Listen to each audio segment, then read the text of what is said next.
So Tyler, you've got some examples you're going to share with us that we can go through, right? So we can show what are some typical examples of some nice looking financials for people to model their own after. I sure do. Yeah. So this is just pretty basic. I want to walk you through an example of a really nice balance sheet. This is the BS. Most entrepreneurs hate BS, right? Well, they also hate balance sheets. And so walk you through what a typical strong balance sheet looks like.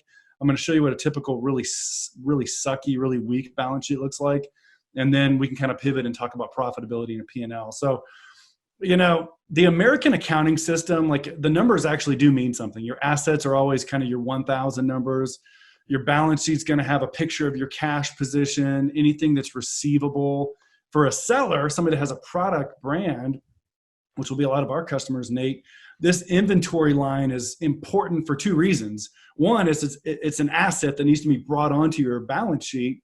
But secondly, it's a non-liquid asset until you can sell it. And so understanding your liquidity, which if you can see, if you're watching this video, the red letters on here are kind of how you measure your liquidity, which is your a ratio called the quick ratio. And so I want to try to understand what my assets are minus inventory, because inventory doesn't get converted into cash until I figure out how to frickin' sell it, right?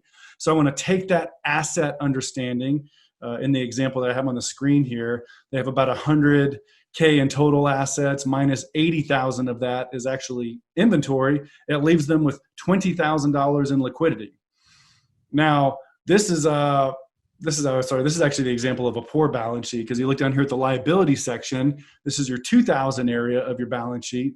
You got some payables. You've got maybe some sales tax liability. You might have some notes payable.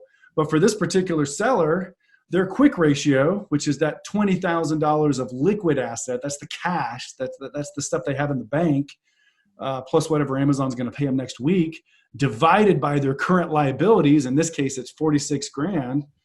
They only have 43 cents available right now in the bank to pay for every dollar they owe in debt. So a quick ratio of anything less than one, in this case right here, a quick ratio of 0.43, means that this seller is really stressed out because they're praying for the next paycheck from, they need PayPal to come through. They need Amazon to pay them. They need something else to come through, or they're not going to be able to meet their obligations in the next couple of months. And so this is a picture of a seller who probably lost sleep last night because of cash flow issues, because of stress related to their liquidity. Let me find this other one here. Here it is. All right, here's an example of a much better capitalized business. One of the biggest things we see, Nate, with our sellers is they don't have enough capital in the business. They're having to lean too much on bad debt that's expensive because they don't have cash.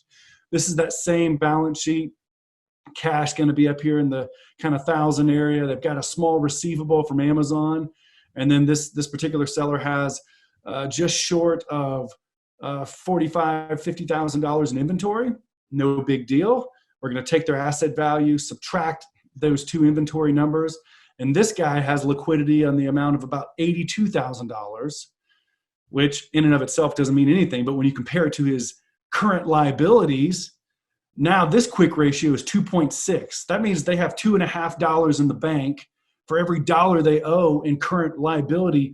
As just a CFO here, I'm like, wow, this is a much healthier business. This guy didn't lose any sleep last night, Nate, because of cash flow.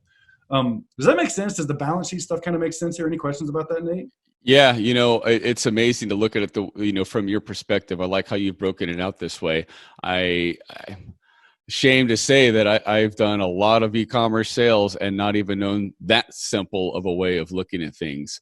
Man, I'm a little embarrassed, but I'm sure if I am, that means probably 98% of the people watching this are too.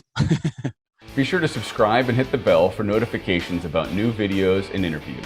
And introduce yourself in the comments. Are you a buyer or a seller?